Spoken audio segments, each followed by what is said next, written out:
Shalom jemaat yang dikasihi oleh Tuhan, dimanapun saat ini Anda berada. Jemaat Gereja Kristen Kalem Kudus Indonesia yang dikasihi oleh Tuhan. Kita hari ini bersyukur kepada Tuhan, boleh merayakan, memperingati ibadah kenaikan Tuhan Yesus ke surga. Kita bersyukur untuk diadakannya hari ini. Kita akan bersama-sama memulai ibadah pada pagi hari ini. Saya mengundang jemaat sekalian bangkit berdiri. Kita akan meneduhkan hati kita di hadapan Tuhan. Kita akan bersama-sama mempersiapkan diri untuk mengikuti ibadah kenaikan Tuhan Yesus di surga. Mari kita bersama-sama berteduh sejenak di hadapan Tuhan.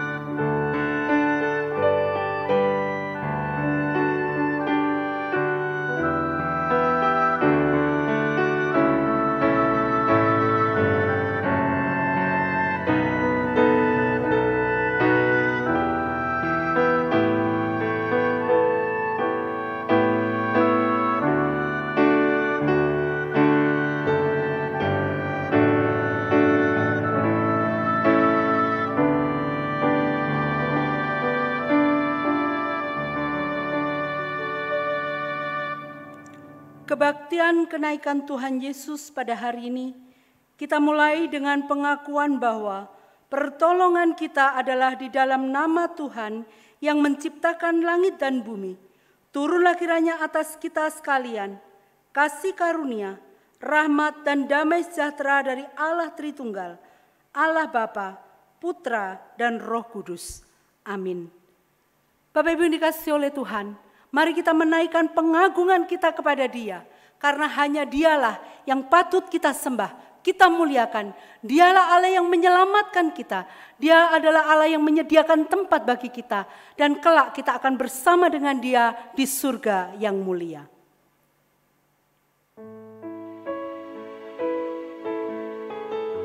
Nyanyi dan bersoraklah, mari kita naikkan puji-pujian kepadanya, karena hanya Dialah yang patut kita sembah, kita muliakan.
Pujian hormat kuasa bagi terjang, gunung tunduk, laut bergelora, mendengar namamu. Ku bersuka atas perbuatanku, selamanya ku kasihi Engkau Tuhan.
nats pembimbing kita pada hari ini dan juga berita anugerah bagi kita sekalian. Karena itu pergilah, jadikanlah semua bangsa muridku dan baptislah mereka dalam nama Bapa dan Anak dan Roh Kudus. Dan ajarlah mereka melakukan segala sesuatu yang telah kuperintahkan kepadamu. Dan ketahuilah, aku menyertai kamu senantiasa sampai kepada akhir zaman. Mari kita akan bersama-sama datang kepada Tuhan di dalam doa. Maha besar Allah Bapa kami yang bertahta di dalam kerajaan surga yang mulia. Sungguh Tuhan, kami menaikkan, memuji, membesarkan nama-Mu. Oleh karena keagungan-Mu di bumi dan di surga. Sungguh Tuhan, Engkau adalah penguasa, pemilik alam semesta ini, termasuk juga hidup kami. Kami bersyukur dan berterima kasih. Pada hari ini, kami boleh memperingati kenaikan Tuhan Yesus di surga yang mulia. Kami bersyukur Tuhan, karena kasih-Mu yang begitu besar, Engkau rela mati bagi kami. Engkau rela Tuhan berada bersama-sama dengan kami di bumi yang penuh dengan dosa ini. Namun Tuhan, Engkau juga menunjukkan kekuasaan-Mu. Bangkit kembali dari antara orang mati. Sungguh kami bersyukur Tuhan, Engkau bersama dengan kami dan memberikan kami pengharapan. Bahkan ketika Engkau naik ke surga, kami tahu Tuhan, Engkau menyediakan tempat bagi kami di surga yang mulia. Dan juga ada satu perintah yang Tuhan berikan kepada kami, untuk kami memberitakan Injil, di mana di bumi, di tempat kami saat ini berada. Terima kasih Bapa, untuk kasih sayang Tuhan yang begitu besar dalam hidup kami, yang telah menebus kami dari lubang kubur, sehingga hidup kami dipulihkan, mengalami penyertaan Tuhan, pertolongan Tuhan. Terima kasih Bapa untuk kasih yang begitu besar. Kami tahu dalam hidup kami tidak selalu kami melakukan hal-hal yang baik, tidak selalu kami memikirkan kehendak Tuhan. Namun ketika kami datang kepada Tuhan pada hari ini, kami memohon belas kasih dan kemurahan-Mu ya Tuhan. Kiranya Engkau mengampuni segala dosa dan kesalahan kami. Sehingga tatkala kami menaikkan pujian kami, tatkala hati kami dipenuhi dengan ucapan syukur, kami boleh datang kepada Tuhan dan menaikkan segala puji hormat sembah kami bagi kemuliaan nama-Mu. Kami serahkan seluruh ibadah kami pada hari ini Tuhan, dari awal, pertengahan hingga akhirnya. Kiranya Tuhan hadir di tengah-tengah kami. Terpujilah nama-Mu Tuhan, segala puji hormat kemuliaan bagi nama Tuhan. Demi nama Tuhan kami Yesus Kristus, Allah yang hidup, Allah yang bangkit, dan Allah yang naik ke surga, kami berdoa. Amin. Bapak Ibu saudara yang dikasihi oleh Tuhan, bersama dengan gereja di segala abad dan tempat, kita akan mengikrarkan pengakuan iman kita, pengakuan iman rasuli. Aku percaya kepada Allah, Bapa yang Maha Kuasa, Khalik langit dan bumi, dan kepada Yesus Kristus, Anak-Nya yang tunggal Tuhan kita, yang dikandung dari Roh Kudus, lahir dari anak darah Maria, yang menderita sengsara di bawah pemerintahan Pontius Pilatus, disalibkan, mati dan dikuburkan, turun ke dalam kerajaan maut. Pada hari yang ketiga, bangkit pula dari antara orang mati, naik ke sorga, duduk di sebelah kanan Allah, Bapa yang Maha Kuasa, dan dari sana Ia akan datang untuk menghakimi orang yang hidup dan yang mati. Aku percaya kepada Roh Kudus, gereja yang kudus dan am, persekutuan orang kudus, pengampunan dosa, kebangkitan tubuh, dan hidup yang kekal. Amin. Masih dengan bangkit berdiri Bapak Ibu Saudara sekalian, marilah kita mengagungkan sekali lagi kemuliaan nama Tuhan. Karena dari hari ke hari, dari waktu ke waktu, hidup kita boleh disertainya. Oleh sebab itu sepatutnya lah kita memuji, membesarkan namanya. Pujilah Tuhan, hai jiwaku.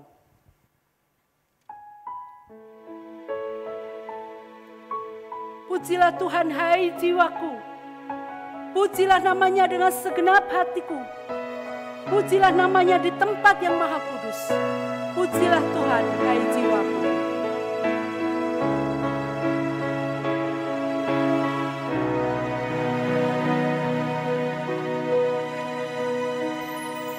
Pujilah Tuhan, hai jiwaku. Pujilah namanya dengan senang hati. Ku sembah namamu yang kudus.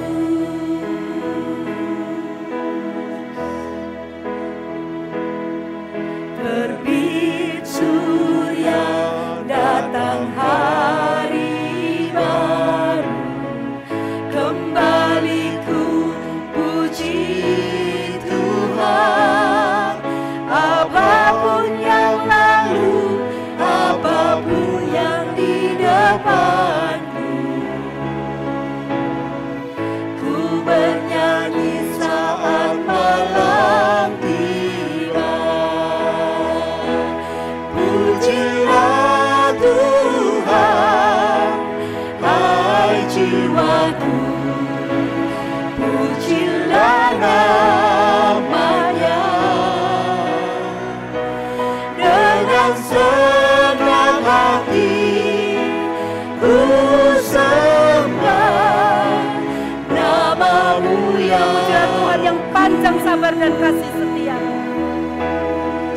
penuh kasih. Tuhan panjang sabar, murah hati, namamu besar. Kebaikanmu selalu ku nyanyikan. Ribuan alasan ku temukan.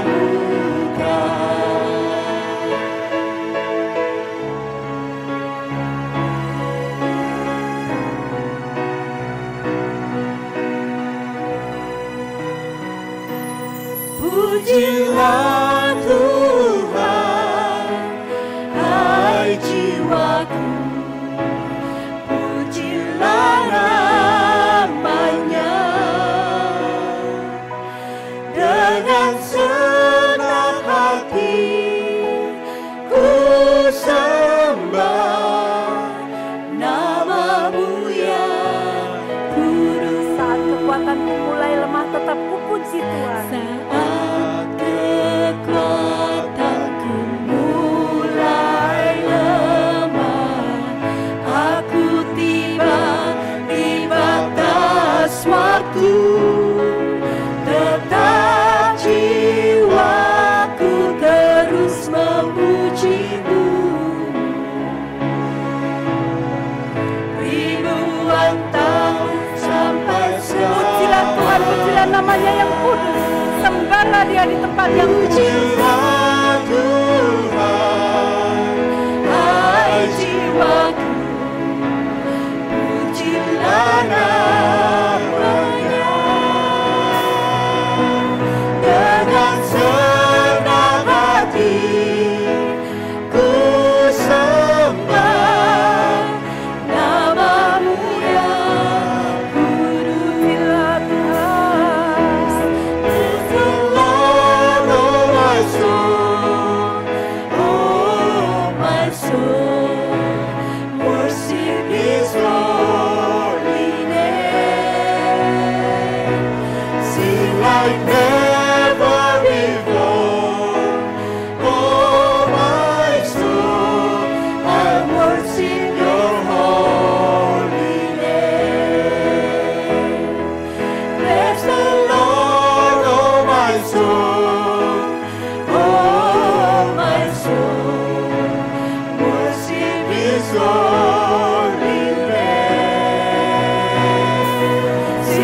like never before. Oh, my soul, I worship your holy name. I worship your holy name. I worship your holy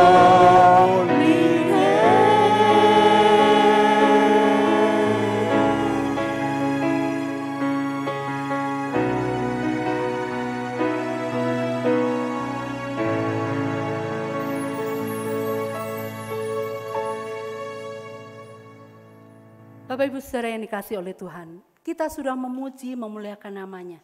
Dia yang tidak pernah meninggalkan kita. Itulah pengharapan bagi kita orang yang percaya. Pengharapan kita juga boleh dikuatkan. Tatkala dia naik ke surga, seolah-olah dia meninggalkan kita seorang diri. Tetapi kita tidak perlu bersusah hati. Sekalipun dia ada di surga yang mulia, dia menyediakan tempat bagi kita. Tetapi dia memberikan pengharapan bagi kita bahwa dia tidak pernah meninggalkan kita. Dia tetap menjadi gembala kita yang baik. Dia tetap memimpin kita di air yang tenang. Dia akan terus mengasihi kita sampai akhir zaman. Gembala baik bersuling nan merdu akan kita nyanyikan, mengingatkan pemeliharaan Tuhan atas hidup kita.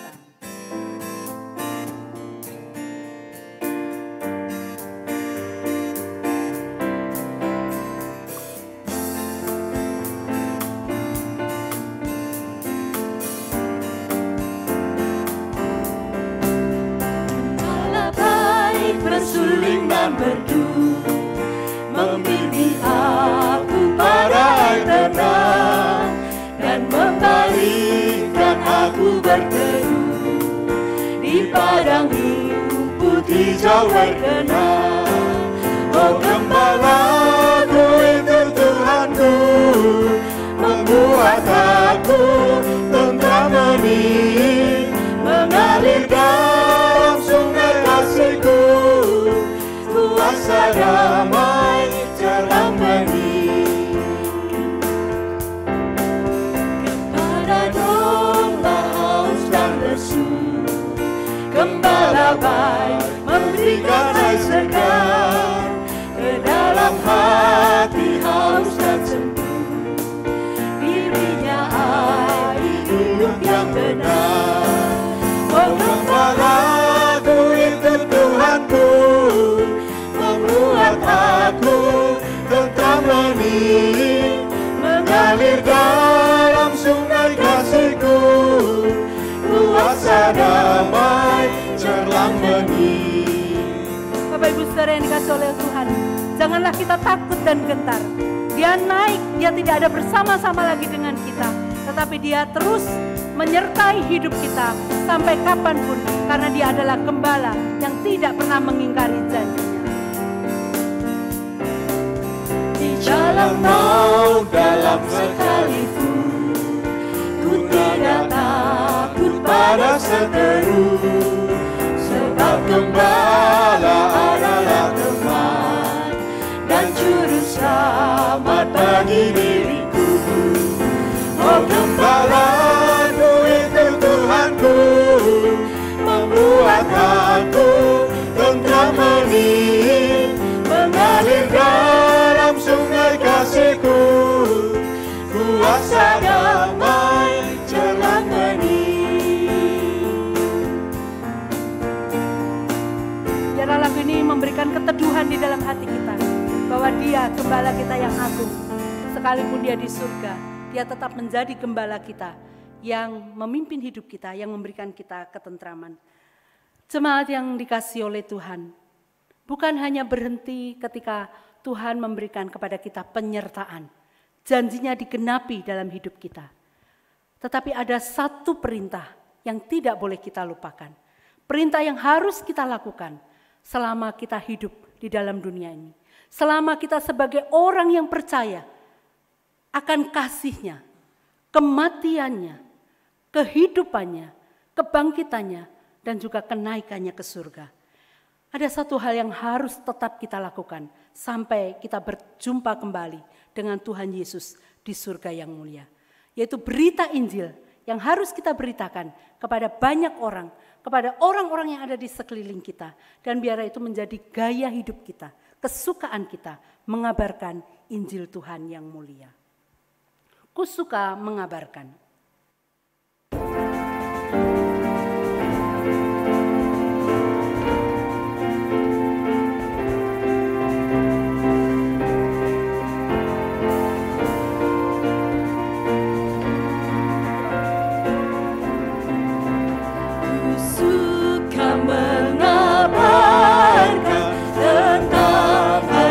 Surga tentang kasih Tuhanku yang mati bagiku.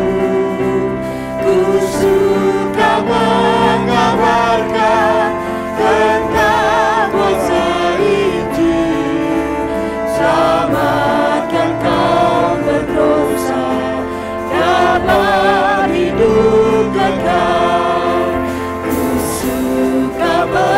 Mengabarkan Injil Tuhan yang mulia, kabarkan kasih Yesus dan keselamatannya. Ku suka mengabarkan indahnya Injilnya yang melebihi segala hartaku. Ku suka mengabarkan tentang berkat Injil yang memberiku hidup, tebarkan hatiku. Ku suka mengabarkan Injil Tuhan yang mulia, kasih Yesus dan keselamatannya. Ku suka mengabarkan, makin ku kabarkan pada umat semua, senang mendengarnya. Ku suka mengabarkan tentang Injil Tuhan pada yang belum dengarnya, tentang kasih Tuhan. Ku suka mengabarkan Injil Tuhan yang mulia, kabarkan kasih Yesus dan keselamatannya.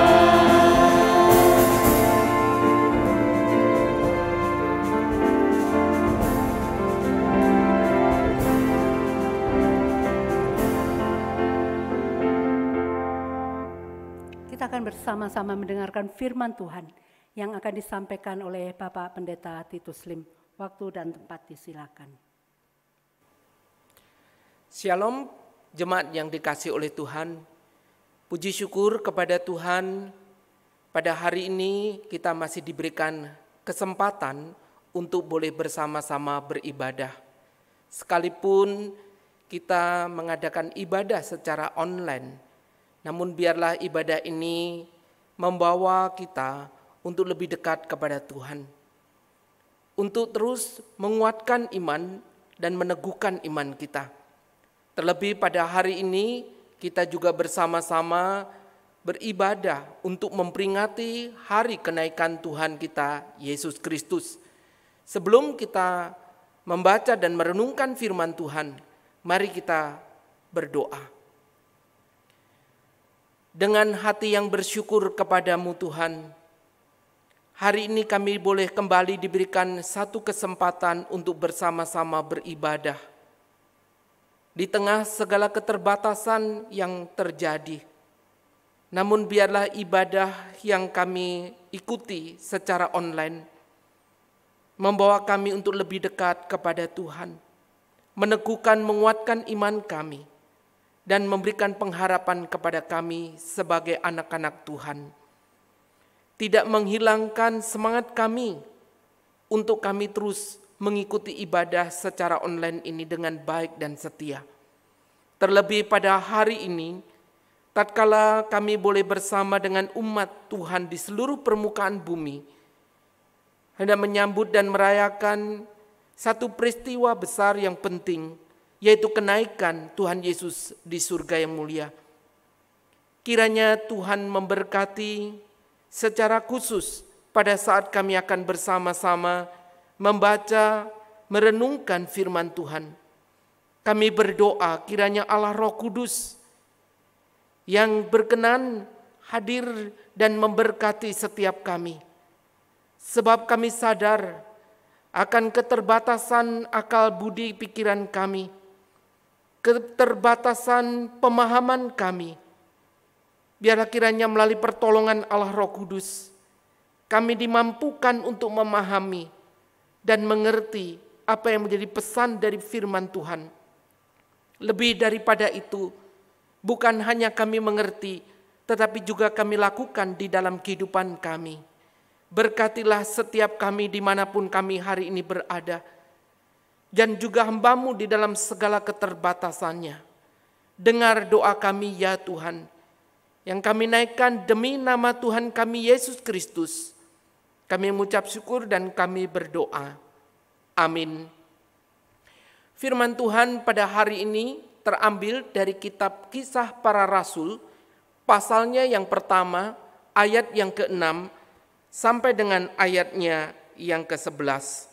Kisah Para Rasul, pasal pertama, ayat yang ke-6, sampai dengan ayatnya yang ke-11. Saya akan membacakan bagi jemaat sekalian. Demikianlah firman Tuhan. Yesus terangkat ke surga. Maka bertanyalah mereka yang berkumpul di situ, Tuhan, maukah Engkau pada masa ini memulihkan kerajaan bagi Israel? Jawabnya, Engkau tidak perlu mengetahui masa dan waktu yang ditetapkan Bapa sendiri menurut kuasanya. Tetapi kamu akan menerima kuasa kalau Roh Kudus turun ke atas kamu, dan kamu akan menjadi saksiku di Yerusalem dan di seluruh Yudea dan Samaria dan sampai ke ujung bumi. Sesudah ia mengatakan demikian, terangkatlah ia disaksikan oleh mereka, dan awan menutupnya dari pandangan mereka. Ketika mereka sedang menatap ke langit waktu ia naik itu, tiba-tiba berdirilah dua orang yang berpakaian putih dekat mereka dan berkata kepada mereka, "Hai orang-orang Galilea, mengapakah kamu berdiri melihat ke langit? Yesus ini yang terangkat ke surga meninggalkan kamu akan datang kembali dengan cara yang sama seperti kamu melihat dia naik ke surga." Sampai sejauh ini pembacaan firman Tuhan. Selamat dan berbahagia bagi kita yang membaca, merenungkan, serta melakukan firman Tuhan di dalam kehidupan sehari-hari. Jemaat yang dikasihi oleh Tuhan, pada waktu berita serius tentang virus corona yang terjadi pada awalnya di Wuhan, lalu kemudian menyebar ke negara-negara lain. Pada waktu itu, sebagian besar masyarakat Indonesia masih menanggapi berita tersebut dengan santai. Bahkan di sana juga bermunculan guyonan-guyonan di media sosial. Nah, guyonan-guyonan yang disampaikan ini mengatakan bahwa masyarakat Indonesia itu tidak akan mungkin terkena virus corona. Apa alasannya? Mereka mengatakan dalam guyonan itu bahwa orang Indonesia itu kuat, orang Indonesia itu hebat-hebat. Bapak Ibu, dalam guyonan itu mereka menyampaikan paparan tentang alasan mengapa orang Indonesia itu hebat dan kuat. Tentu saja apa yang disampaikan ini hanyalah bersifat satir atau kalimat satir saja. Jadi bukan berdasarkan hal-hal yang ilmiah.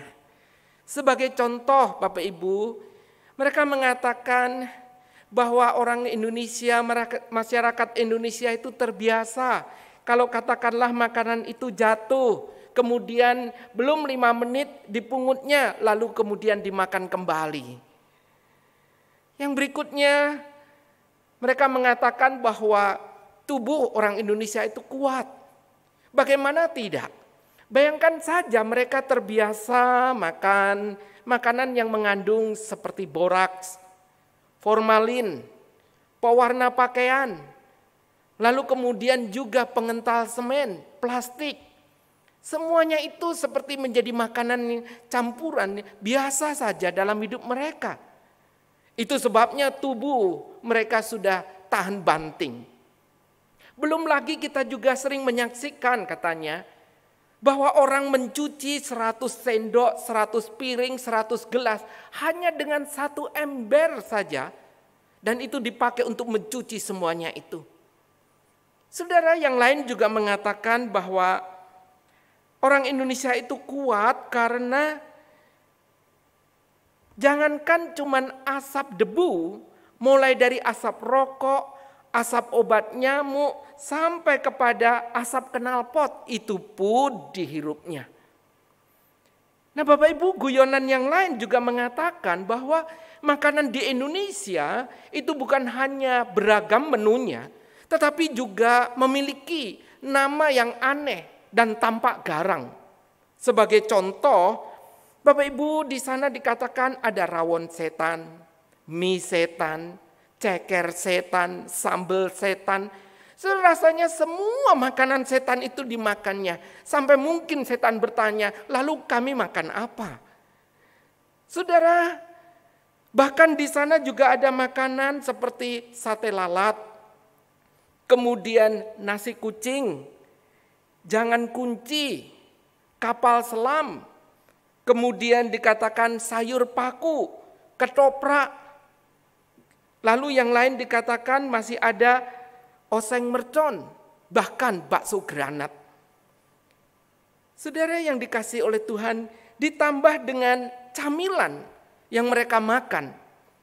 Saudara, camilannya pun adalah, bayangkan disebutkan ada kuping gajah, ada lidah kucing, ada beton, ada ganjel rel, ada juga kue dolar.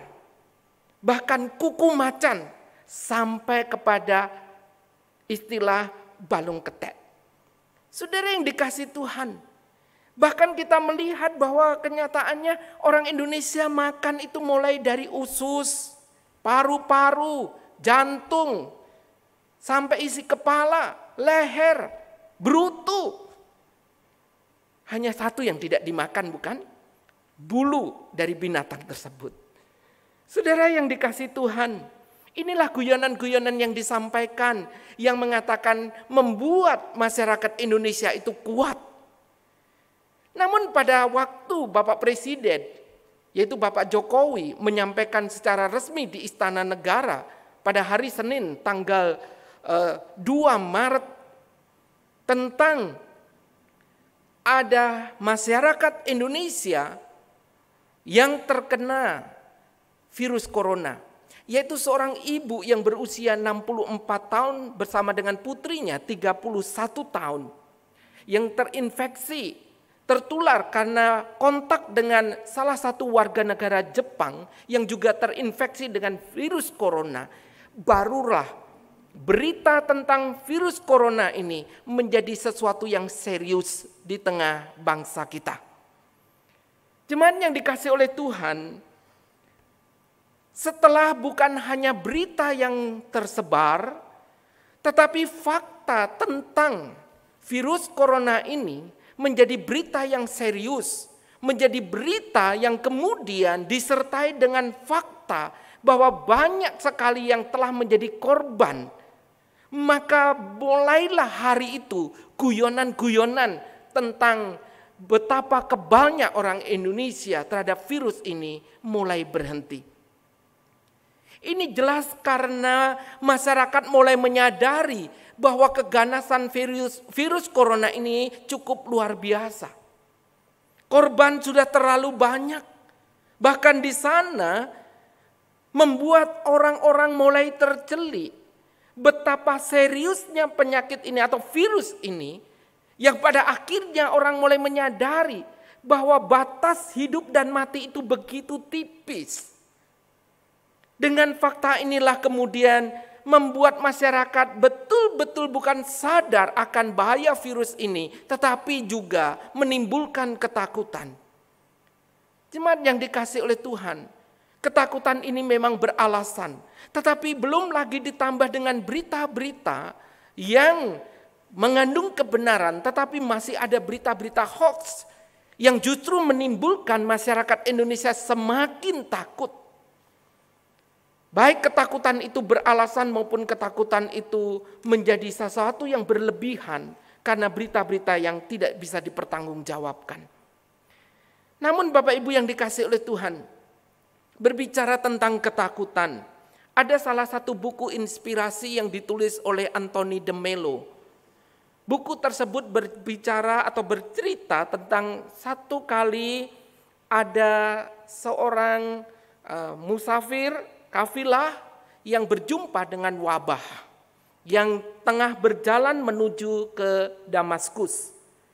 Nah, di dalam perjumpaan ini, kafilah dengan wabah ini terjadilah pembicaraan.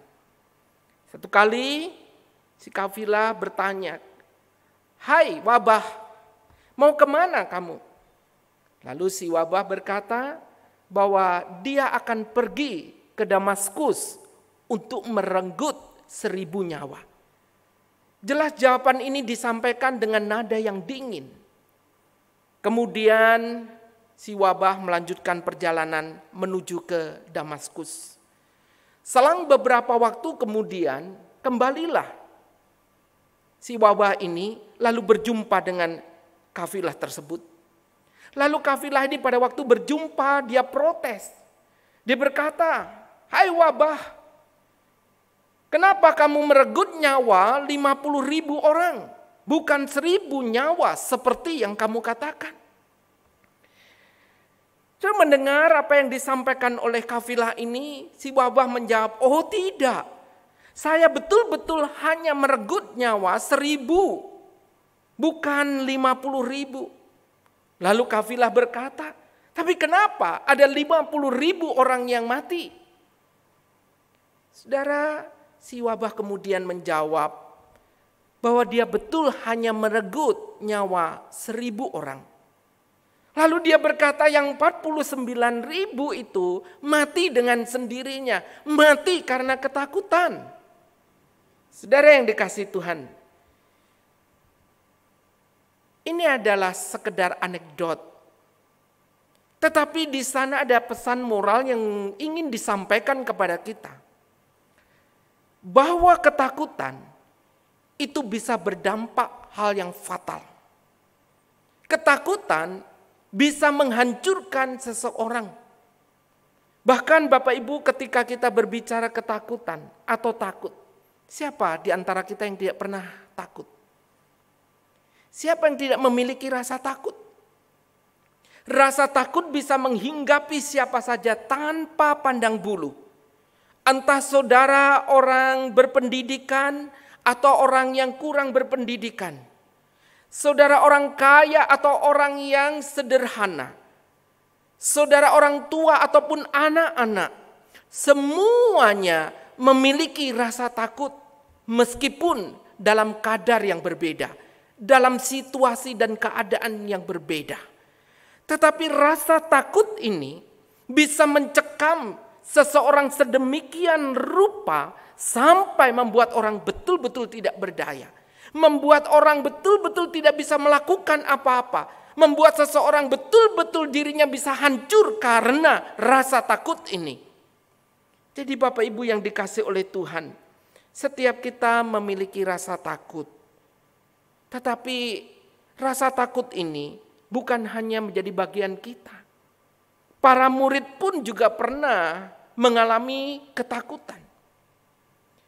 Mereka yang selama ini hidup bersama dengan Tuhan Yesus, di mana Tuhan Yesus menyertai, mendampingi, Lalu kemudian mereka bukan hanya disertai, tapi mata kepala mereka sendiri menyaksikan bagaimana Tuhan Yesus melakukan banyak mujizat.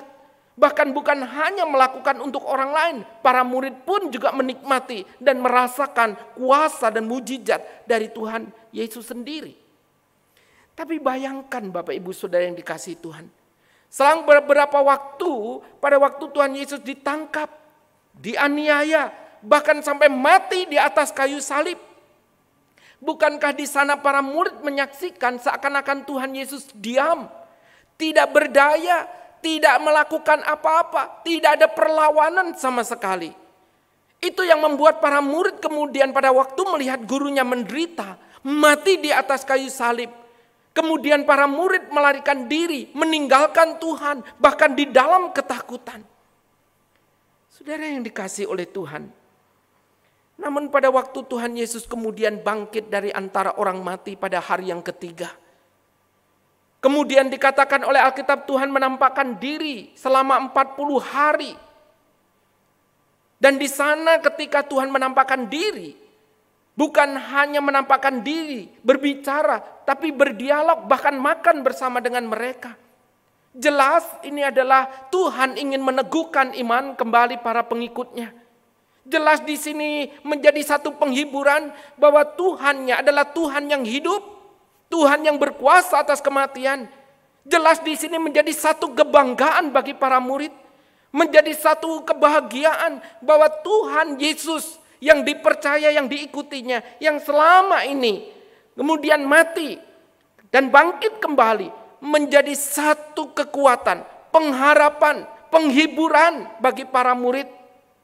Namun kisah Alkitab memberitahu kepada kita, pada saat-saat penampakan diri, pada akhirnya Tuhan Yesus pun kemudian menyampaikan kalimat-kalimat perpisahan kepada para muridnya. Jemaat yang dikasihi Tuhan, tentu hal ini membuat mereka kembali terkejut, bukan? Setelah Tuhan menampakkan diri bahwa Tuhan itu bangkit, Tuhan berkuasa, tapi kini Tuhan mengatakan bahwa akan pergi meninggalkan mereka kembali ke surga. Sudah bisa membayangkan yang selama ini mereka sudah punya pengharapan. Mereka yang selama ini sudah memikirkan bahwa Tuhan itu berkuasa, tapi kini Tuhan akan meninggalkan kembali. Saudara yang dikasihi Tuhan, jelas apa yang ada di pikiran mereka bukan hanya terkejut, tetapi mereka akan memikirkan kembali bagaimana mereka akan menjalani hari-hari mereka di dunia yang keras ini. Dunia yang menolak Tuhan Yesus, menolak para pengikutnya. Jelas di sini mereka juga takut ketika mereka nantinya akan berhadapan dengan para pemimpin agama. Berhadapan dengan Raja Herodes, berhadapan dengan Pilatus, berhadapan dengan orang-orang yang selama ini menentang, membenci, melawan Tuhan Yesus. Apa yang akan mereka lakukan, Bapak Ibu yang dikasihi oleh Tuhan? Bukankah mereka juga berpikir akan lebih baik kalau Tuhan yang sudah bangkit itu adalah Tuhan yang menyertai mereka, Tuhan yang bersama dengan mereka, Tuhan yang kemudian akan mendampingi hidup mereka. Bahkan seperti yang dikatakan dalam ayat yang ke-6. Kalau memungkinkan Tuhan membangun kembali kerajaan di dunia ini, di mana Tuhan Yesus menjadi raja, Tuhan akan menghancurkan semua para musuhnya. Tuhan akan menjadi penguasa di dunia ini. Itu yang ada di benak dan pikiran para murid ketika melihat Tuhan kenapa harus naik ke surga. Jemaat, pertanyaan yang sama mungkin juga ada di dalam benak kita. Kalau begitu kenapa Tuhan yang sudah bangkit itu harus naik ke surga? Mengapa Tuhan harus meninggalkan murid-muridnya, meninggalkan kita? Saudara, mungkin itu yang ada di pikiran kita juga. Bukankah lebih baik kalau Tuhan Yesus itu tinggal di dalam dunia ini, Dia akan menyertai orang-orang percaya, dan di situ akan banyak orang percaya dan mengikut Tuhan Yesus. Di sana para pengikutnya akan menjadi damai, memiliki sukacita, memiliki kebahagiaan oleh karena mereka bersama dengan Tuhan yang berkuasa itu. Dan dengan kata lain kita bisa katakan bahwa Tuhan bisa menjadi backing hidup mereka. Mereka bisa mengandalkan Tuhan. Mereka bisa berpaut kepada Tuhan karena Tuhan yang diikutinya adalah Tuhan yang berkuasa. Bukankah dengan naik ke surga justru Tuhan akan dilupakan oleh para pengikutnya? Saudara, ada begitu banyak pertanyaan dalam diri para murid dan juga mungkin kita. Kenapa Tuhan mesti naik ke surga? Tapi Bapak Ibu yang dikasih oleh Tuhan, kenaikan Tuhan Yesus ke surga merupakan peristiwa yang sangat penting dari seluruh rangkaian karya keselamatan Allah. Mulai dari kelahiran, kematian, sampai kebangkitannya. Dan di sini kita melihat kelahiran Tuhan Yesus di dalam dunia ini tidak akan pernah ada gunanya kalau Tuhan yang lahir ini tidak pernah mati di atas kayu salib. Tetapi Tuhan yang mati di atas kayu salib dan turun ke dalam dunia orang mati tidak akan pernah ada gunanya kalau Tuhan yang mati ini tidak pernah bangkit. Tetapi Tuhan yang bangkit juga tidak akan pernah ada gunanya kalau kemudian Tuhan tidak naik ke surga. Saudara, bukan hanya naik ke surga, tapi ketika naik ke surga, Dia pun berjanji akan datang menjemput orang-orang percaya. Jadi kebangkitan Tuhan Yesus, kenaikannya ke surga, merupakan satu rangkaian karya keselamatan yang begitu penting. Bahkan kenaikan ke surga menunjukkan bagaimana kuasa kemuliaan dari Tuhan Yesus itu sendiri. Jemaat yang dikasih oleh Tuhan, jadi apa relevansi dari kenaikan Tuhan Yesus bagi mereka dan bagi kita? Yang pertama, kenaikan Tuhan Yesus untuk menyediakan tempat bagi kita. Kenaikan Tuhan Yesus adalah untuk menyediakan tempat bagi kita. Hal ini dinyatakan di dalam kitab Injil Yohanes pasalnya yang ke-14. Sebelum Tuhan Yesus menderita, mati di atas kayu salib, Tuhan Yesus sudah menyatakan kepada para pengikutnya, para muridnya, bahwa Dia akan naik ke surga untuk menyediakan tempat bagi orang percaya. Jemaat yang dikasihi Tuhan, ini merupakan satu penghiburan yang besar, bukan?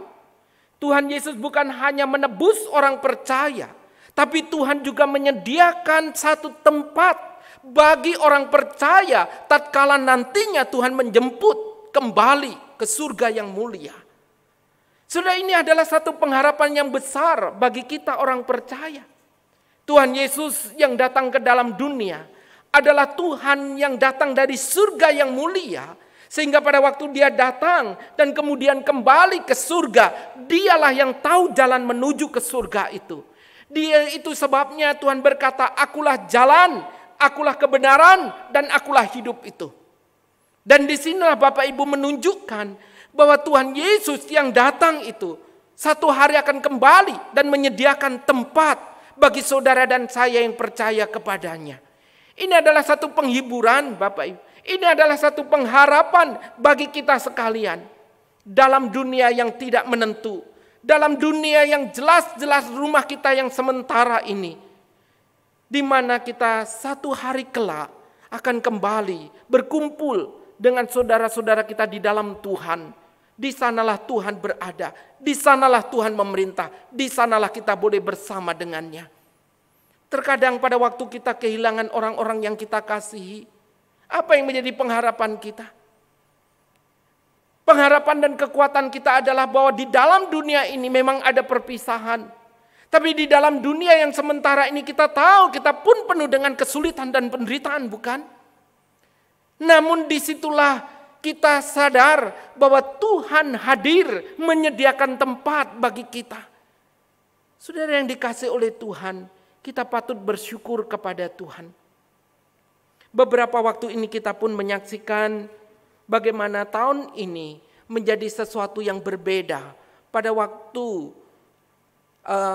di mana Presiden menyatakan bahwa untuk masalah mudik itu dibatasi dan dihimbau oleh karena masalah virus corona ini. Itu sebabnya diharapkan untuk menahan diri tidak mudik. Bapak Ibu Saudara yang dikasihi oleh Tuhan, ini menjadi tradisi tahunan di tengah-tengah bangsa kita, bukan? Bagaimana orang-orang berjuang biasanya untuk bisa pulang, bertemu dengan sanak famili, kembali ke rumah, menjadi satu impian, menjadi satu kerinduan yang luar biasa. Sampai orang rela berdesak-desaan, rela berjuang menempuh perjalanan yang sangat jauh, bahkan terkadang membahayakan, demi dan untuk bisa pulang berkumpul dengan keluarga. Saudara, lebih daripada itu, kita orang-orang percaya, rumah kita bukan di dunia ini. Rumah kita adalah bersama dengan Tuhan di surga yang mulia. Bukankah harusnya di tengah perjuangan hidup, di tengah kerasnya hidup di dunia ini, di tengah hidup yang terkadang tidak berpengharapan ini, kita patut bersyukur kepada Tuhan. Kita punya rumah yang harusnya itulah rumah yang kita rindukan. Rumah di mana kita bersama dengan Tuhan. Dan inilah janji yang Tuhan berikan, bahwa pada waktu Dia naik ke surga, Dia menyediakan tempat bagi saudara dan saya. Yang kedua, kenaikan Tuhan Yesus menyatakan adanya perintah penting untuk pekabaran Injil. Kenaikan Tuhan Yesus menyatakan adanya perintah penting untuk pekabaran Injil. Sebelum Tuhan Yesus terangkat ke surga, Tuhan Yesus memberikan pesan kepada murid-muridnya. Di dalam Injil Markus pasal 16 ayat 15. Di sana dikatakan, lalu Ia berkata kepada mereka, pergilah ke seluruh dunia, beritakanlah Injil kepada segala makhluk. Lalu kemudian Matius pasal 28 ayatnya yang ke-19. Karena itu pergilah, jadikanlah semua bangsa muridku dan baptislah mereka dalam nama Bapa dan Anak dan Roh Kudus. Lalu dalam Kisah Para Rasul pasal pertama ayat yang ke-8. Tetapi kamu akan menerima kuasa kalau Roh Kudus turun ke atas kamu, dan kamu akan menjadi saksiku di Yerusalem dan di seluruh Yudea dan Samaria dan sampai ke ujung bumi. Saudara, ini merupakan kutipan-kutipan firman Tuhan berkaitan apa yang Tuhan Yesus sampaikan sebelum Tuhan Yesus naik ke surga.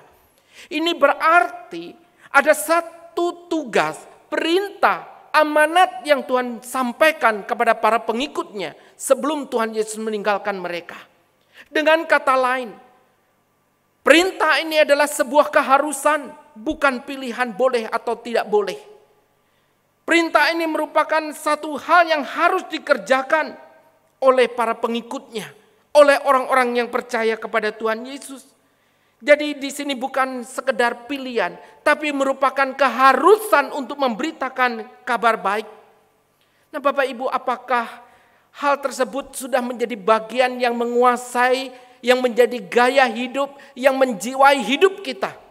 Tatkala kita boleh mengenal dan percaya kepada Tuhan Yesus, Tuhan dan Juru Selamat kita secara pribadi. Sudah berapa lama kita menjadi orang percaya? Sudah berapa lama kita menjadi orang Kristen? Tapi pernahkah dalam perjalanan hidup kita menjadi orang percaya, kita pernah berkata seperti Rasul Paulus, celakalah aku kalau aku tidak memberitakan Injil. Bapak Ibu, saya percaya kalau hidup di dalam kehidupan kita sebagai orang percaya, kita merasakan kasih, pertolongan, keselamatan, anugerah dari Tuhan, maka di sana kita tidak akan tinggal diam. Mulut kita tidak akan pernah tahan untuk tidak mengatakan kabar baik kepada orang-orang di sekitar kita. Pernahkah kita berkata, celakalah aku kalau aku tidak memberitakan Injil itu? Bapak Ibu Saudara yang dikasihi oleh Tuhan, sangat ironi bukan? Seringkali orang Kristen lelah, gereja lelah, bukan karena memberitakan Injil, bukan karena rajin mengabarkan kabar baik. Gereja dan orang Kristen seringkali lelah karena bertikai. Seringkali di sana banyak mengkritik sana sini, berbicara tentang gosip, berbicara tentang keburukan orang lain. Tetapi di situ orang Kristen tidak memberitakan kabar baik. Orang Kristen berdiam diri untuk kabar baik. Saudara yang dikasihi oleh Tuhan, sampai kapan? Tidak pandang bulu berapa lama saudara menjadi orang percaya. Tidak peduli berapa lama saudara menjadi orang Kristen. Tidak peduli apa jabatan saudara. Tapi selama saudara dan saya tidak pernah mengabarkan kabar baik, saudara, pantaskah kita menyebut diri sebagai pengikut Kristus? Yang jelas-jelas dia memberitakan perintah kepada saudara dan saya untuk mengabarkan kabar baik itu. Tapi berapa banyak kita sudah mengabarkan kabar baik itu? Saudara, Bapak John Stott sebagai seorang hamba Tuhan dan penulis buku teologi, di sana beliau pernah berkata, dalam banyak hal gereja itu bukanlah tempat yang sunyi. Dentuman alat-alat musik menggema di ruang ibadah. Suara-suara pujian memenuhi ruang ibadah. Bahkan di sana dikatakan khotbah yang berapi-api juga menggema di dalam ruang ibadah. Bahkan sampai canda tawa itu masih berlanjut di tempat parkir. Beliau berkata, pada dasarnya gereja bukanlah tempat yang sunyi dan sepi, tetapi ada hal yang ironi, di mana keheningan itu terjadi di gereja. Apa maksudnya Bapak Ibu yang dikasih oleh Tuhan? Di atas semua suara yang menggema, yang begitu meriah, begitu ramai, ada satu keheningan di mana ketika orang Kristen justru berhenti berbicara tentang kabar baik, berbicara bersaksi tentang kabar baik. Saudara yang dikasih oleh Tuhan, inilah keheningan yang keliru di dalam kehidupan orang percaya. Bersaksi merupakan panggilan dan tugas yang diberikan oleh Tuhan Yesus kepada kita sekalian. Di sana bukan hanya sekedar lewat kata-kata, bukan, tetapi melalui seluruh kehidupan saudara dan saya. Kehadiran kita dimanapun kita berada hari ini, melalui kesaksian di mana orang melihat siapa saudara dan saya ini. Bukan sekedar label orang Kristen, tetapi saudara dan saya hadir menunjukkan kesaksian yang hidup dan nyata. Saudara, masa pandemi COVID-19, bersyukur kepada Tuhan ada begitu banyak anak Tuhan yang masih bisa hadir menjadi berkat dan menjadi saksi Tuhan. Di sana gereja anak-anak Tuhan bisa berbagi. Mereka meringankan penderitaan orang di sekitar, berbagi kepada orang-orang di luar gereja. Di sana gereja hadir untuk menjadi berkat di tengah kondisi yang sulit. Anak Tuhan hadir tatkala banyak orang yang tidak lagi berpengharapan. Di sana orang hadir tatkala dunia terasa begitu gelap. Di sana orang Kristen hadir tatkala banyak orang yang menangis. Di sana orang Kristen hadir untuk membagikan kehidupan di mana banyak orang yang hari ini telah kehilangan pengharapan. Di mana saudara dan saya hari ini menjadi saksi Tuhan. Jemaat yang dikasihi oleh Tuhan. Mari kita memikirkan kembali apa yang telah kita lakukan selama ini sebagai orang percaya. Apakah kita hadir menjadi berkat? Ataukah sebaliknya, justru kitalah yang menjadi batu sandungan untuk orang melihat Kristus. Untuk melihat Kristus hidup nyata dalam diri kita. Karena perilaku kita yang buruk, hidup kita yang tidak berkenan. Atau sebaliknya, orang melihat di dalam kehidupan saudara dan saya berkata, betul di sanalah Kristus itu nyata. Mari Bapak Ibu yang dikasihi oleh Tuhan, mengabarkan Injil melalui perkataan dan perbuatan dan seluruh kehidupan kita, dimanapun kita berada, di tempat kerja, di rumah, di lingkungan, di masyarakat, dimanapun Tuhan hari ini tempatkan. Jadilah berkat Tuhan, jadilah saksi Tuhan. Yang ketiga, kenaikan Tuhan Yesus menyatakan janji penyertaan Allah. Kenaikan Tuhan Yesus menyatakan janji penyertaan Allah. Saudara yang dikasihi Tuhan, pada satu hari kami sekeluarga mengambil cuti. Dan pada waktu kami cuti, kami pergi ke satu tempat wisata. Dan di tempat wisata itu anak kami pengin sekali, penasaran pengin masuk ke wahana rumah misteri. Nah Bapak Ibu Saudara yang dikasihi oleh Tuhan, kami ini datang terlalu pagi, jadi pengunjung pun masih sepi. Tapi kami kemudian menuju ke wahana di rumah misteri tersebut.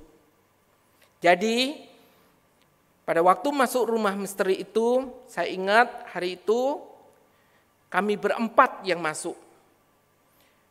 Di depan itu ada anak saya. Yang kedua adalah petugas dari wahana ini, ada seorang mbak-mbak yang juga ikut mendampingi masuk.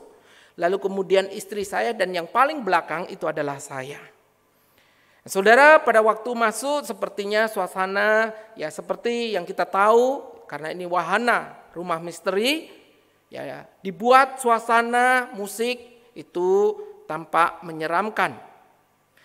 Tapi ketika kami menyusuri jalanan itu, makin masuk ke dalam, Bapak Ibu, ada satu tempat di mana ketika papan itu diinjak oleh orang yang berjalan yang terakhir, maka di situ ada sebuah peti, ya seperti peti mati begitu, lalu kemudian dia bisa terbuka. Bukan hanya terbuka, tetapi juga yang di dalam peti itu keluar dan diiringi musik yang mengejutkan. Apa yang terjadi? Ketika papan itu saya injak, karena saya yang bagian terakhir, betul-betul kemudian peti itu terbuka, dan kemudian muncul dalam peti itu dan diiringi suara musik mengejutkan. Sudah anak saya yang terkejut itu teriak histeris. Nah, karena dia teriak berbalik arah lalu lari, si mbak yang penjaga wahana ini pun akhirnya ikut teriak dan kemudian ikut lari. Dan di belakangnya diikuti istri saya dan saya pun juga ikut lari keluar. Saudara yang dikasihi oleh Tuhan, pada waktu kami berempat lari sampai di luar, setelah di pintu keluar kami tertawa. Saudara, antara terkejut, takut, semua bercampur menjadi satu. Dan lebih geli lagi anak kami juga bertanya, kenapa papi mami ikut lari? Apakah karena papi mami takut? Saudara, saya sulit menjawab. Jujur saya pun ikut terkejut. Jujur pada waktu itu karena takut juga semua lari, saya ikut lari saudara. Padahal mungkin anak saya berpikir kalaupun dia lari, papi mami tetap ada di sana. Papi mami bisa tetap mendampingi. Tapi itulah kami para orang tua. Bapak Ibu, kami juga merasakan hari itu kami ikut lari, kami ikut keluar. Sebetulnya anak kami itu bukanlah anak yang penakut. Dia itu memang gampang terkejut dan kalau sudah terkejut itu ekspresinya seperti itu tadi. Makanya kalau dia ikut permainan peta umpet, dia paling duluan tertangkap. Karena seringkali setelah temannya yang bertugas itu lalu mencari teman-temannya yang bersembunyi, anak saya selalu ginjalan di sana. Dia selalu ketakutan, lalu malah muncul duluan. Ya, karena memang dia itu paling mudah terkejut.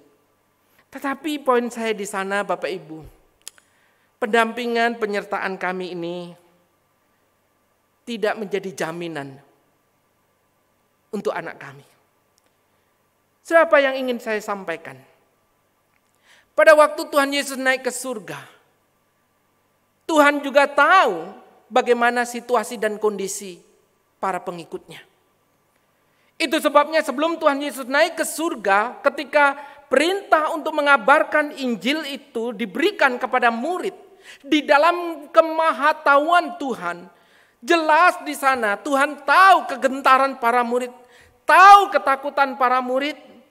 Itu sebabnya di sini kita melihat bahwa Tuhan berjanji untuk menyertai mereka. Tuhan berjanji untuk bukan hanya menyertai saat itu, tetapi dikatakan sampai kepada kesudahan zaman. Nah, Bapak Ibu yang dikasihi oleh Tuhan, penyertaan Tuhan juga dikatakan akan menyertai ketika memberikan Roh Kudus yang akan mengurapi dan menyertai mereka sekalian pada waktu mereka mengabarkan Injil. Dan yang menarik Bapak Ibu, ketika janji penyertaan Tuhan disampaikan, ini adalah sebuah janji yang bersifat dinamis. Apa artinya? Artinya pada waktu para murid ini pergi memberitakan Injil, disitulah kuasa Tuhan menyertai mereka. Disitulah Tuhan berkenan atas berita kabar baik itu. Ini menunjukkan apa Bapak Ibu yang dikasihi Tuhan? Ini menunjukkan bahwa tatkala orang Kristen, orang percaya, pergi mengabarkan kabar baik, Tuhan menyertai mereka. Tuhan memberikan kuasa kepada mereka. Tuhan menolong mereka untuk mengabarkan kabar baik ini. Jemaat yang dikasihi Tuhan, di dalam kondisi ini kita melihat bagaimana tatkala kuasa ini diberikan, itu disertai dengan murid-murid yang taat kepada perintah Tuhan. Bukan sebaliknya. Jangan mimpi di siang bolong kalau kemudian tatkala kita bermalas-malasan, tatkala kita tidak peduli dengan kabar baik perintah Tuhan ini, lalu kita mengatakan, Tuhan berikan kuasa itu kepada saya. Seringkali kita menginginkan kuasa tanpa pernah kita mau taat kepada Tuhan. Tapi kita diingatkan Bapak Ibu yang dikasihi oleh Tuhan, bagaimana kuasa Tuhan ini membuat orang-orang yang dulu hanya sekelompok kecil, yang kemudian mereka mampu mengubah dunia ini. Mereka yang mampu memberitakan Injil kemanapun mereka berada. Membuat orang-orang yang dulu memberontak melawan Tuhan, akhirnya mereka bertobat dan percaya kepada Tuhan Yesus. Jemaat yang dikasihi Tuhan, kita melihat pada akhirnya penyertaan Tuhan itu bukan hanya terjadi pada waktu itu. Bahkan sepanjang perjalanan kehidupan orang percaya, perjalanan gereja sampai dengan hari ini, kuasa Tuhan itu nyata. Menyertai orang percaya, menyertai gerejanya. Di tengah pergolakan, penolakan, tantangan, tapi gereja orang percaya tetap ada. Bahkan di sana kita melihat semakin banyak orang yang mengenal dan percaya kepada Tuhan Yesus. Jemaat yang dikasihi oleh Tuhan, satu kali kami pergi ke Surabaya. Seingat saya, kalau pergi ke Surabaya, ada dua hal yang terjadi. Yang pertama, sering salah jalan. Kalau pergi ke Surabaya, saya terfokus untuk mencari alamat. Tapi pada akhirnya, di sana membuat saya akhirnya tidak melihat rambu-rambu lalu lintas. Maka disitulah saya ditangkap karena dianggap melanggar rambu-rambu lalu lintas atau ditilang. Yang kedua yaitu kesasar Bapak Ibu. Kesasar. Untuk pergi ke Surabaya menjadi pergumulan tersendiri karena dua hal ini. Kalau tidak ditilang ya kesasar. Dan satu hari kami pernah pergi bersama dengan seorang sahabat dan juga disertai oleh istri saya, Bu Marta. Hari itu belum marak dengan GPS. Belum ada Google Map. Kami hanya memakai map atau peta manual itu. Tujuan kami adalah Surabaya Kota untuk menghadiri seorang rekan yang ditabiskan menjadi pendeta. Tapi di dalam perjalanan itu istri dan sahabat kami ini membaca peta secara manual dan saya yang menyetir mobil tersebut. Sudah tahu. Mereka lah yang mengatakan belok kanan, belok kiri, lurus dan seterusnya. Saya hanya mengikuti arahan tersebut. Tapi lama-lama rupanya kendaraan kami ini tidak menuju ke arah Surabaya Kota, tetapi justru menuju ke daerah yang namanya Gresik. Kami baru sadar bahwa kami itu salah, saudara. Dan pada akhirnya ketika salah ini, saudara, kami pun sadar ini kembali kami kesasar. Sehingga pada waktu kami setelah bertanya kepada orang-orang menuju ke tempat yang kami cari, dan ketika tiba di tempat penabisan pendeta, acara pun sudah selesai atau sudah bubar.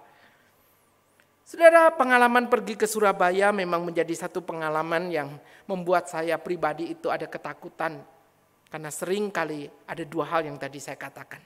Tapi satu hari pada waktu bulan Oktober yang lalu, saya dari Jawa Tengah atau dari Jogja berangkat ke Malang. Dan pada waktu itu kami melewati jalan tol mulai dari arah Solo terus menuju ke arah tol Surabaya, menuju tol Malang. Jujur saja, kembali perasaan takut itu menyertai dalam diri saya. Sehingga setiap kali kami berhenti di rest area, kami mencoba bertanya kepada petugas, kepada orang-orang yang kami lihat plat mobilnya L. Siapa tahu mereka memberi arahan kami harus masuk ke tol yang mana di Surabaya sampai kepada tol di Malang. Tapi rupanya dari rest area satu ke rest area yang lain kami bertanya, jawaban itu bisa berbeda-beda Bapak Ibu. Petunjuknya pun berbeda-beda. Sampai pada akhirnya hari semakin gelap karena kami memang berangkatnya sudah siang dan sempat hujan lebat, jadi kami cukup lama di salah satu rest area. Sehingga pada waktu kami hendak menuju rest area yang terakhir sebelum masuk tol Surabaya itu, semakin saya gelisah, semakin kami ini takut untuk kesasar kembali. Apalagi hari sudah semakin malam. Ketika di rest area terakhir itulah Bapak Ibu, istri saya bertanya kepada seseorang yang sedang ada di dalam mobil, duduk di tengah dengan pintu yang terbuka. Dan ketika bertanya tentang arah ke Surabaya, tol yang akan dilewati, sungguh luar biasa Bapak Ibu. Orang yang sedang sibuk dengan gadgetnya ini kemudian dimatikan, gadgetnya kemudian dia turun keluar dari mobil dan memberikan jawaban yang ramah sekali. Saudara, bukan hanya ramah, tetapi orang ini sangat santun dalam memberikan arahan. Dan beliau pun mengakui bahwa sesungguhnya beliau bukan asli orang Surabaya. Nah, di tengah kondisi ini kemudian dia memanggil driver atau rekan yang tadi bersama-sama. Dan yang mengejutkan adalah rekannya ini ketika bertemu dengan orang yang sedang berbicara dengan Bu Marta ini lalu mengatakan, "Siap komandan, siap komandan." Saudara, pada waktu mendengar, melihat hal ini, kami baru sadar bahwa di depan kami ini adalah seorang yang penting. Seorang yang punya pangkat atau kedudukan. Dan beliau berkata kepada anak buahnya ini, "Tolong beri penjelasan kepada ibu dan bapak ini yang mau ke arah tol Surabaya lalu ke arah tol Malang." Saudara, kemudian yang menyertai bapak ini berkata, "Siap komandan." Lalu kemudian memberikan penjelasan kepada kami. Setelah memberikan penjelasan, kira-kira kami punya gambaran walaupun kami jujur kami masih ragu. Tetapi yang menarik adalah si bapak ini yang ternyata adalah orang dari Jakarta mendapat tugas di Madiun lalu kemudian melanjutkan tugasnya ke Surabaya. Beliau berkata, "Kami juga akan masuk ke tol Surabaya." Dan beliau berkata, "Bapak Ibu silakan mengikuti kendaraan kami di belakang.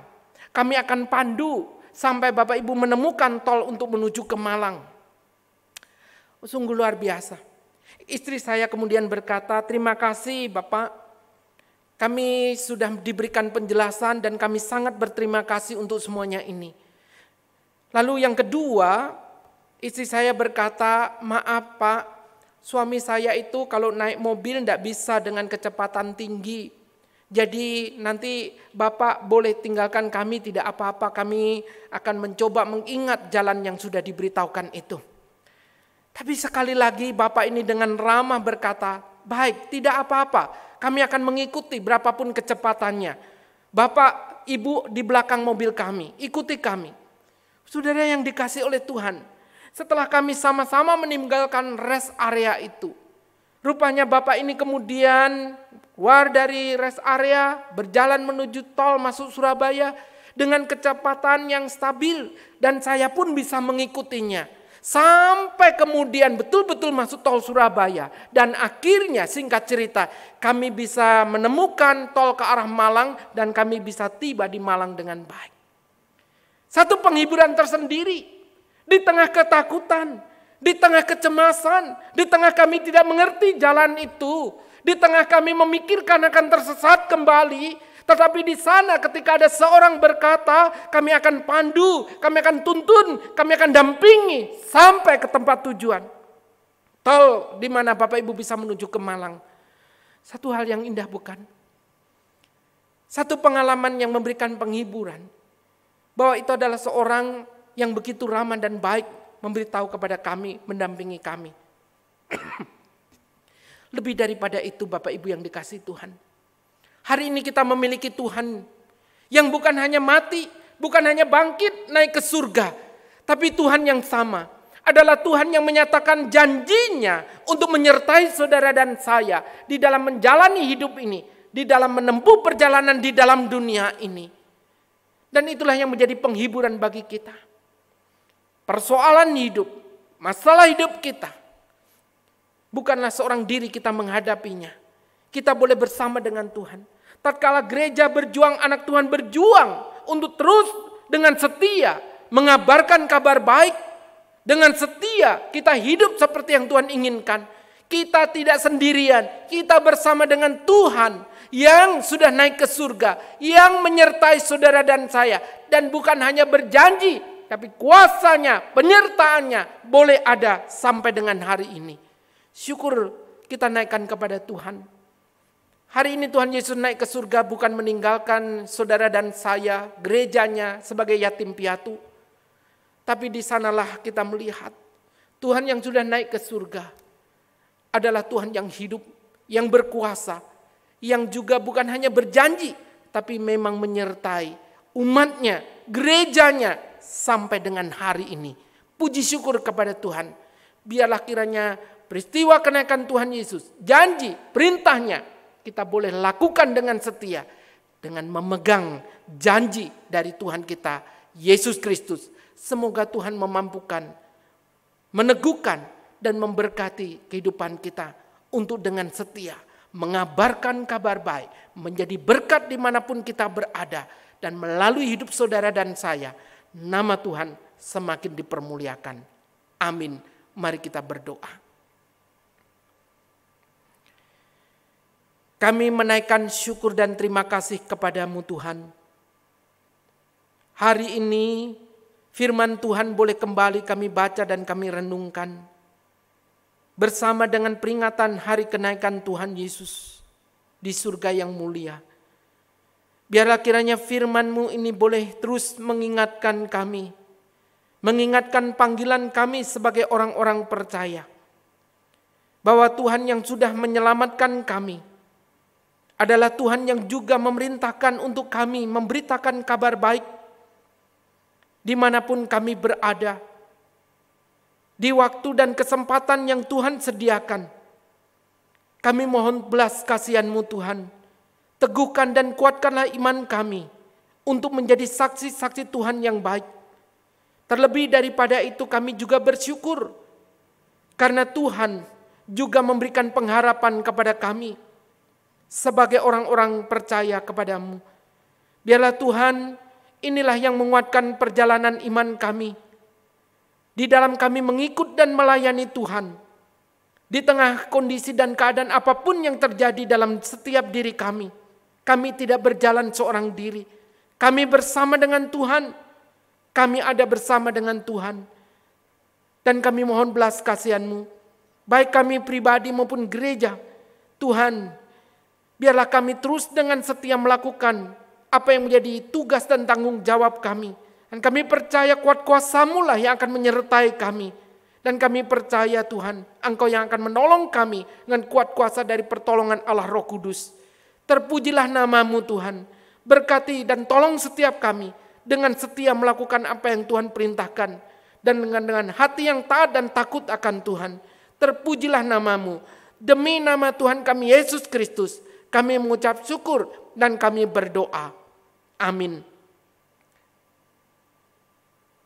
Demikianlah Bapak Ibu yang dikasihi oleh Tuhan, firman Tuhan yang boleh kita renungkan pada hari ini. Selamat memperingati hari kenaikan Tuhan Yesus. Tuhan memberkati. Demikianlah firman Tuhan yang boleh kita dengarkan pada hari ini. Kiranya firman Tuhan ini terus memberikan kita pengharapan dan juga perintah untuk melaksanakan pemberitaan Injil boleh kita lakukan dengan setia. Bapak Ibu yang dikasihi oleh Tuhan, hari ini kita juga diberikan kesempatan untuk membawa persembahan kita kepada Tuhan. Persembahan yang Bapak Ibu kumpulkan dapat diberikan atau ditransfer kepada masing-masing gereja di mana Bapak Ibu beribadah. Biarlah persembahan ini adalah persembahan yang lahir dari hati kita yang terdalam, memberikan yang terbaik kepada Tuhan, semua bagi kemuliaannya. Kita akan membawanya dengan menyanyikan pujian bagi Yesus Tuhanku.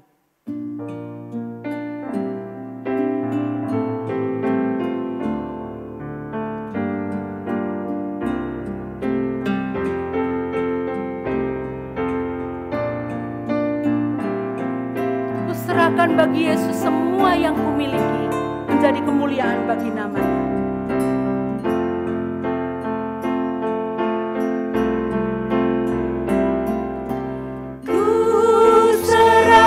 Bagi Yesus semua yang kumiliki, pikiran perbuatanku, ku serahkan bagi Yesus, bagi Yesus, bagi Yesus, bagi Yesus, bagi Yesus Tuhanku, bagi Yesus, bagi Yesus, bagi Yesus Tuhanku. Tanganku serahkan bagi Yesus. Tanganku serahkan bagi Yesus, tiap langkah ikutmu.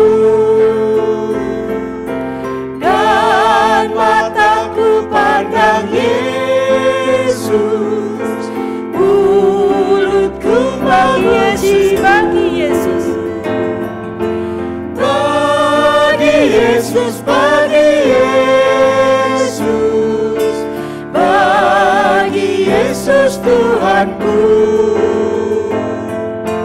bagi Yesus, bagi Yesus, bagi Yesus Tuhanku.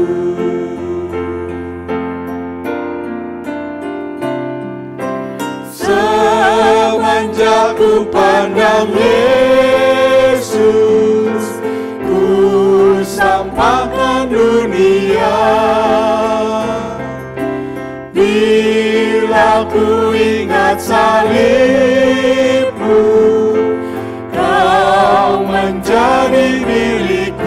bagi Yesus, bagi Yesus, Bagi Yesus, bagi Yesus, bagi Yesus Tuhanku, bagi Yesus, bagi Yesus, bagi Yesus Tuhanku. Kita akan bersama-sama membawa persembahan kita di dalam doa. Dan juga kita akan menaikkan beberapa pokok doa syafaat kita.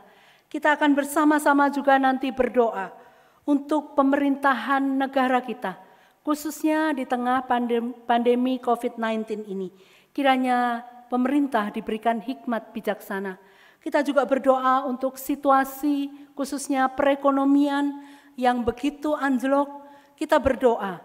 Mohon belas kasih dan kemurahan Tuhan untuk kita sekalian dan juga jemaat-jemaat yang tengah mengalami kelesuan, bahkan yang ada di antara mereka yang harus mengalami PHK. Kiranya Tuhan yang akan membukakan jalan bagi mereka.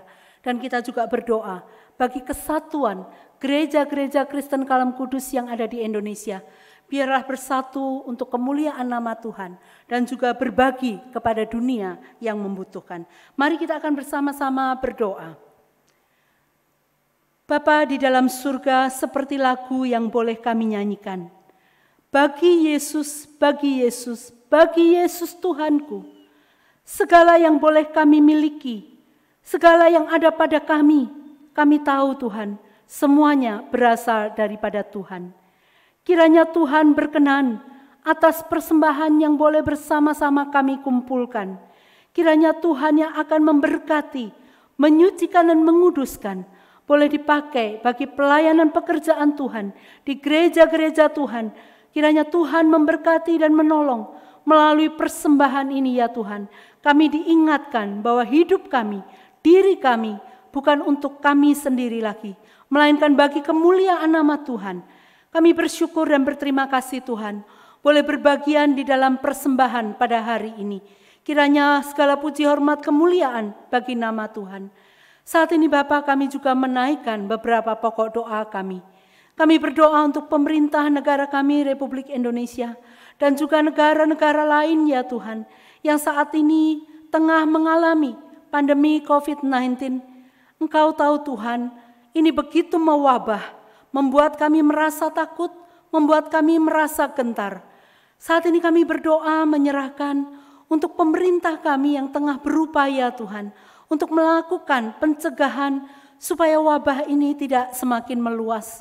Tuhan, kami berdoa, kiranya Engkau memberikan hikmat dan kebijaksanaan kepada Presiden kami beserta jajarannya di dalam menentukan langkah-langkah Tuhan untuk mengurangi penyebaran wabah pandemi ini.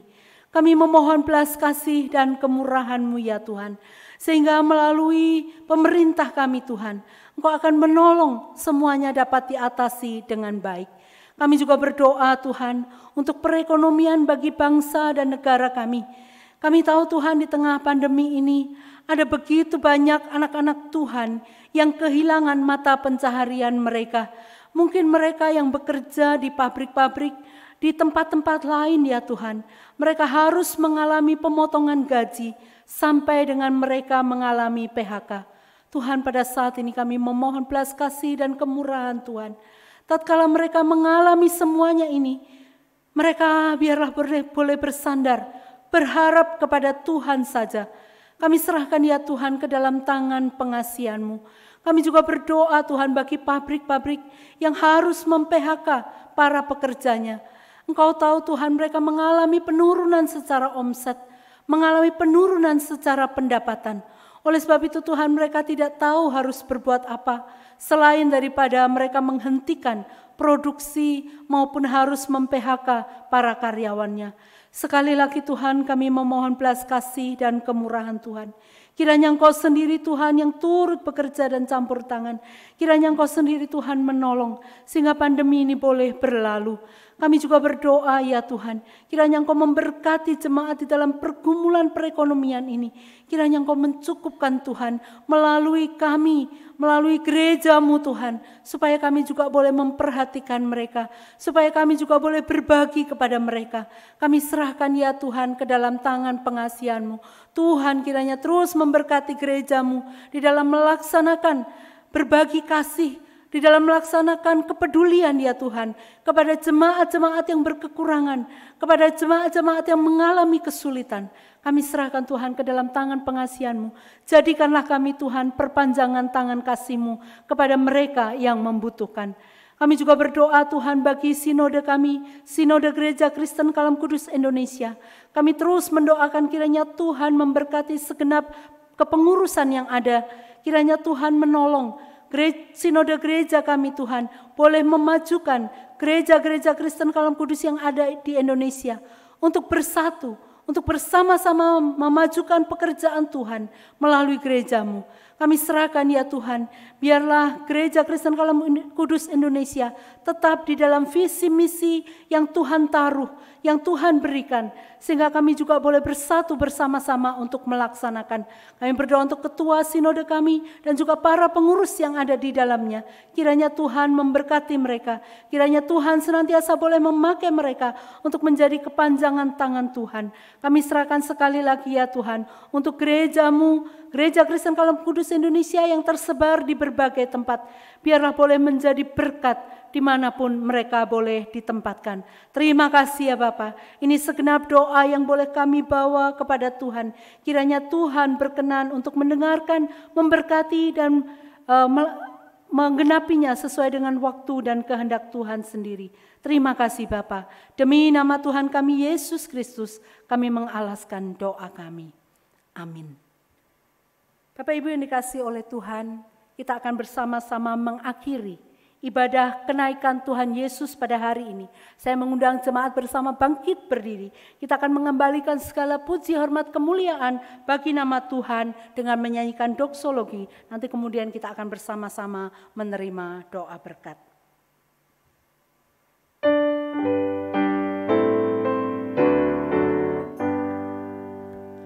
Puji Allah Bapa Putra, puji Allah Roh Kudus, ketiganya yang esa, pohon selamat sumber berkah.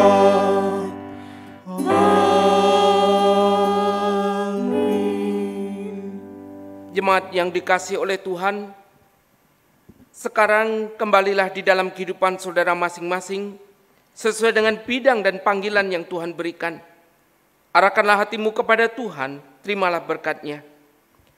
Semoga Allah sumber pengharapan dan kasih karunia memenuhi kamu dengan segala sukacita dan damai sejahtera dalam iman kamu dan yang telah memanggil kamu dalam Kristus kepada kemuliaan yang kekal, akan melengkapi, meneguhkan, menguatkan, dan mengokohkan kamu, dan supaya oleh kekuatan Roh Kudus kamu berlimpah-limpah dalam pengharapan.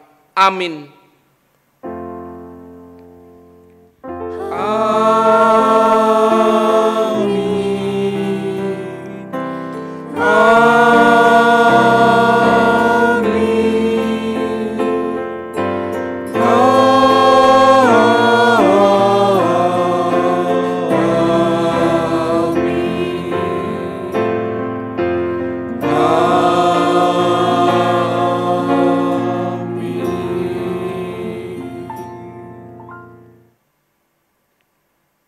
Jemaat dipersilakan untuk duduk. Demikianlah ibadah kenaikan Tuhan Yesus pada hari ini boleh kita selesaikan dan kita boleh mengambil waktu teduh. Ibadah selesai. Tuhan Yesus memberkati.